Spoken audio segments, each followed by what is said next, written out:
একটি সাধারণ washing machine বিশ্বের অধিকাংশ মানুষের কাছে যা খুবই পরিচিত একটি গৃহস্থালী যন্ত্র, অথচ গাজার এই বাস্তুচ্যুত নারীদের কাছে সেটি এখন যেন বড় এক উপহার।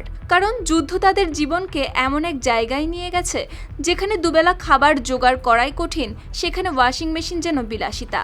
পানির সংকটে কখনো দিনের পর দিন ময়লা কাপড়েই থাকতে হয়েছে, আবার যখন পানি মিলেছে তখন হাতে কাপড় ধুতে ধুতে কারো হাতই ফুলে গেছে, আবার কারো দেখা দিয়েছে ত্বকের সমস্যা। যুদ্ধ শুরুর পর প্রায় ৩ বছর ধরে চলা সেই কষ্ট এবার কিছুটা হলেও কমেছে। গাজা শহরের মুসাব ক্যাম্পে এবার ওয়াশিং মেশিনে কাপড় ধোয়ার ব্যবস্থা করা হয়েছে বাস্তুচ্যুত পরিবারগুলোর জন্য।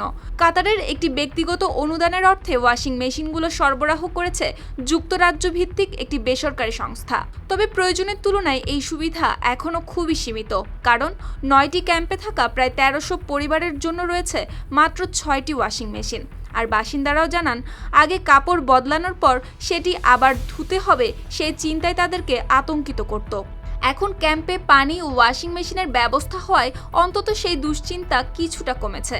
এদিকে এত পরিবারের জন্য মাত্র ৬টি মেশিন থাকায় সবাইকে নির্দিষ্ট সময়সূচি মেনে কাপড় ধুতে হচ্ছে। ৬ কেজি কাপড় ধোয়ার জন্য দিতে হচ্ছে ৪ শেকেল। তবে ডিটারজেন্ট সহ অন্যান্য উপকরণ দেওয়া হচ্ছে বিনামূল্যে। বাসিন্দাদের মতে এই ওয়াশিং মেশিন হয়তো যুদ্ধের ক্ষত মুছে দিতে পারবে না, ফিরিয়ে দিতে পারবে না তাদের হারানো ঘর কিংবা আগের জীবন, তবে যুদ্ধের অসংখ্য দুর্ভোগের মধ্যে অন্তত একটি কষ্ট যে কিছুটা কমিয়ে দিতে পারে, গাজার এই নারীদের মুখে ফেরা স্বস্তিই যেন তার বড় প্রমাণ। সুপ্তি রায়, RTV।